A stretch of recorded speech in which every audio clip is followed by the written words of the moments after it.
Don People's Deadbolt. Let's talk about it. So, man, let's get into this Rick Ross interview with GQ discussing my man 50 Cent personal business with what he's making off the BMF series for season one. Now, I'm always in tune and ready for a Rick Ross 50 Cent beef. I feel like this is one of the most original, long-standing beefs in hip hop. It was a beef that a lot of people would probably remember that you would have thought if Rick Ross shouldn't have survived. Like, Rick Ross should have never survived this beef to even make it to this point to be relevant enough to even possibly shit on 50 Cent. But we about to get into the real reason why Rick Ross took shots at 50 Cent in this GQ article. You know what I mean? So Rick Ross went and did an interview with GQ. You know what I'm saying? I suggest y'all check out the full interview. You know, it was a print interview. You know what I mean? Which is unique. Shout out to the print game. Needs to make a comeback. But, Rick Ross was asked, after seemingly throwing shade at 50 after claiming the I Get Money rapper only made 250K off the BMF. Ross was asked, you know, did he check out BMF and what was his thoughts about it? And he said, yeah, most definitely. He checked out the first episode just out of love and support for obviously Big Meech for the whole BMF song. And that's the song that obviously blew Rick Ross up, right? Let's just keep it a beat. I mean, every day I'm hustling, put him on the map, but the I think I'm Big Meech, Larry Hoover. Now that put him on another type of time. So, he owe a lot of his career just to the hustle of Big Meech for making that, anthem, right? So he says in the article that he congratulates 50 Cent for making that cool quarter and, just highlighting and elaborating my man only got 250K off this BMF series. And that, he was asked, would he ever get into acting or anything? And he said, nah, it ain't no money in that. So just really downplaying the whole hustle of my man 50, making it like, he ain't really making no bread off that and it's not nothing I want to do because it ain't really worth my time, you feel me? So my whole thing is that I understand why, you know what I'm saying, Rick Ross is still taking shots at 50. I mean, 50 was two steps away from ending his career. But it makes me also wonder, why would 50 only be getting 250K off BMF when, he basically made stars? I mean, come on, you can't think of stars without 50 Cent. And the Power series, one of the most dopest series we've ever had on TV in my lifetime. I know he got a bag off that, and he should have been able to negotiate another bag for BMF, right? Unless he never got a bag off that. He just inked the deal with the whole him and Snoop Dogg for the Murder of Was the Case series. 50's making moves. 50 then turned Little Meech into a star. As the BMF series has now wrapped up, we can all say it was a success. But he's turned Little Meech into a star. Little Meech getting his club bag all across the country. They love Little Meech right now. And that's all because of 50 Cent. So 50 Cent is making stars within, the black Hollywood sector in Hollywood, period. You know what I'm saying? And he only getting 250K. This is something that I really was thinking before I put out before I put out my response that 50 would have had, me something to be talking about. But 50 kind of quiet about it. He ain't said too much of nothing. I'm pretty sure the man right now thinking of something, or is this really just hitting a nerve? Like, yo, this, because Ross would know the books. He's, powerful now as well. And, Ross is probably about the same net worth. Last I checked, 50 was at 40 and Ross was at like 45, 46. Both of them probably got more bread than that. But,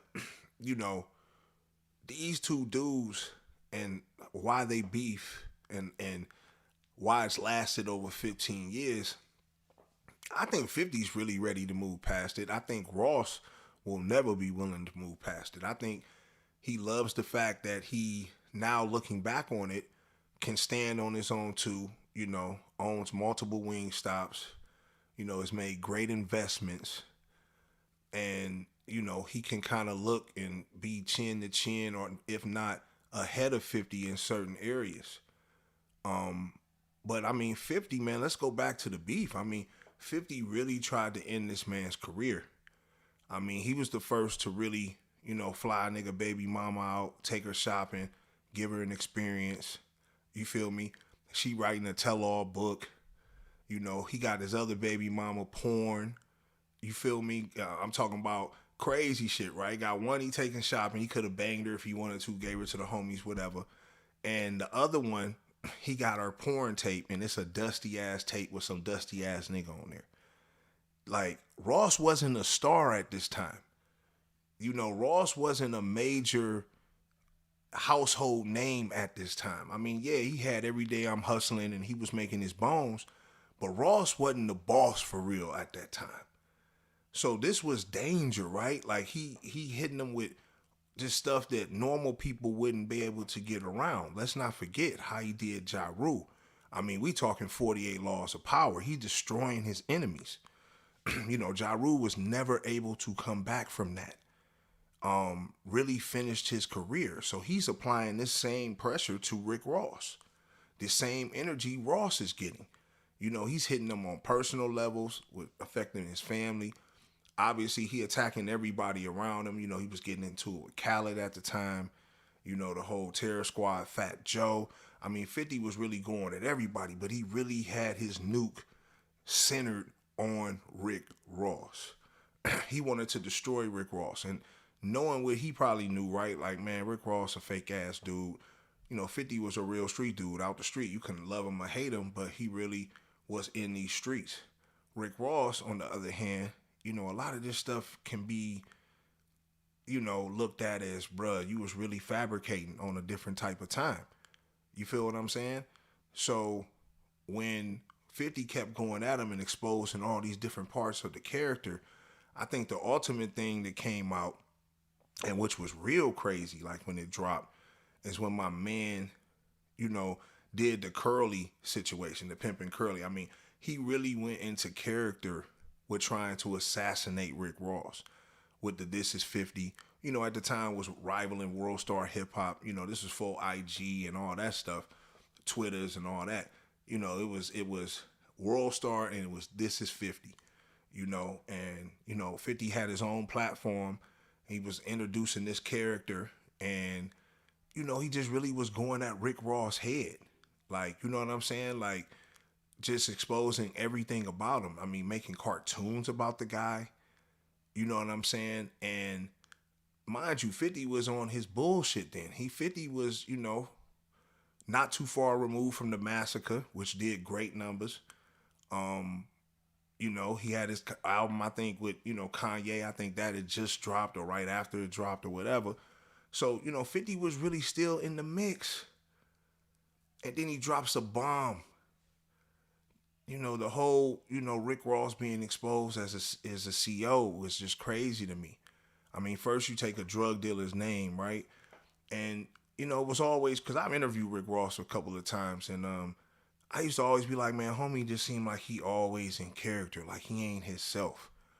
And when I seen this, I immediately was like, oh yeah, I see why.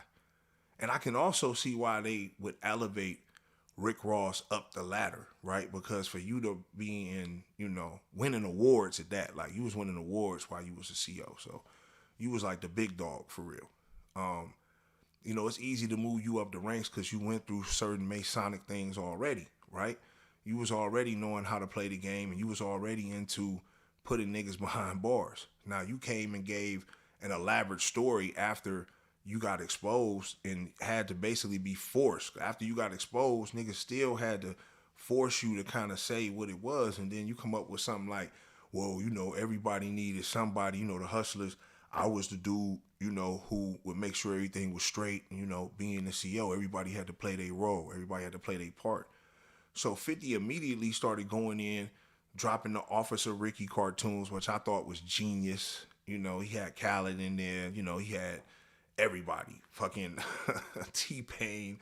I seen Fat Joe. Just a lot of dudes. Foxy. Like 50 was just on a whole different type of time when it came to this back then. And he was putting all the kitchen sink into getting Ross out of here. Now, let's think about it. To be real, Ross probably got exposed the most out of any rapper back then. I think he even got exposed more than Ja Rule. Like, what did Ja Rule do? Like, just because he was singing, you know, niggas thought he was soft, so they got him out of there because 50 was applying pressure. But Rick Ross got exposed for being a CO. And back then, that was like foreign. And for him to make it through that, I think I said back then, like, yo, that ushered in this new wave now of shock value, like of having some negative attached to you in hip hop and being able to still persevere. Because this whole situation, not only did Rick Ross last through it, you know, he came out great on the other side. Had some of the most, you know, the best success in hip hop. Like I said, the numbers and everything he seen, he skyrocketed after that. You know, he was the man in hip hop for a second after that. You know, and for him to rise up and 50 to go down after he got exposed for basically being a fake nigga, you know, it just really, it puzzled me. But this is what's going on today. Like Rick Ross was kind of the start of that. If you really think about it, of getting exposed and coming out and still having the clout. Because he had the clout. Even though he got exposed, gave a bullshit ass excuse, right? Everybody was on his back, but they still gave him praise. He still had the clout. He was still able to do what he do. And his career blossomed and grew. And, you know, he got the Bel Air deal and, you know, ended up buying Holyfield's mansion and, you know, Wing Stops. I mean, Ross really turned into a boss. And, you know, 50, you know, had his hardships and he decided to go the movie route and that worked out for him because 50 sitting on top of the game when it comes to the movies, right? That's his lane. But, you know, people wonder why Rick Ross would still take shots 15 years later is because this man, 50 Cent, put a scar on Rick Ross that he can never, like, wash away, you know. The pressure that he applied on this man and put on him like 15 years ago is still unmatched to this day without it being any bloodshed, you know. And then allegedly, right, at the little BET Awards, you know, Rick Ross' crew got beat up by 50 and them. You know, that was online, you know, with gunplay and that whole situation. So 50 was winning all the battles. You know what I mean? Like 50 was winning all these battles, but Ross was still elevating and elevating.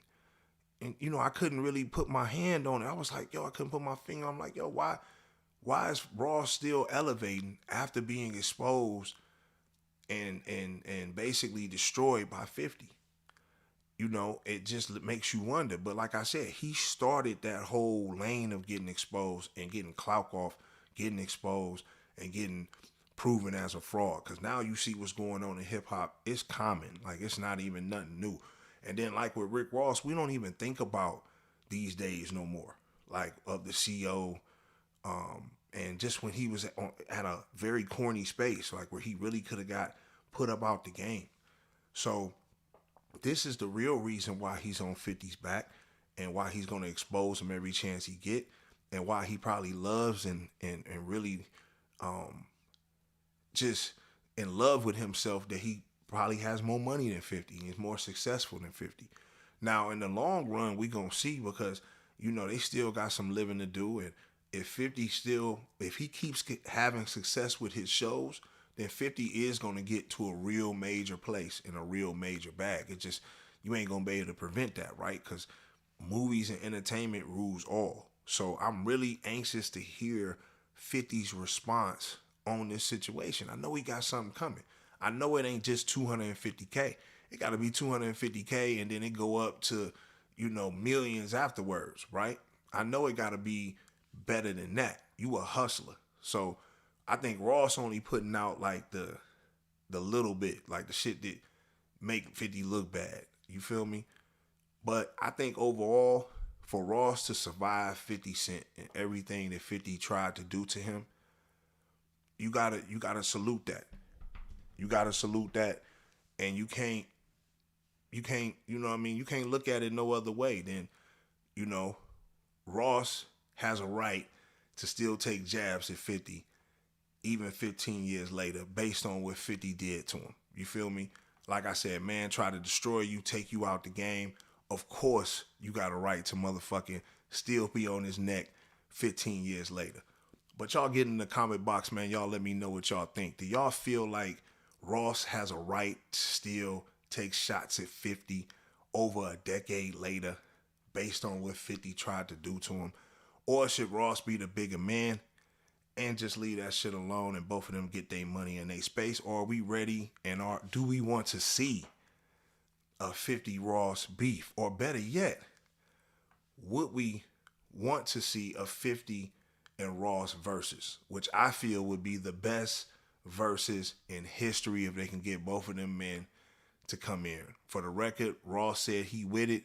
He said he know 50 ain't gonna go for it, but we'll see, because I know 50 got a response for this. But y'all get in the comment box, let me know what y'all think. Like, subscribe, share, hit the notification tab so y'all can tap in every time I drop a video. It's your boy Don Peoples, Deadbolt, gone.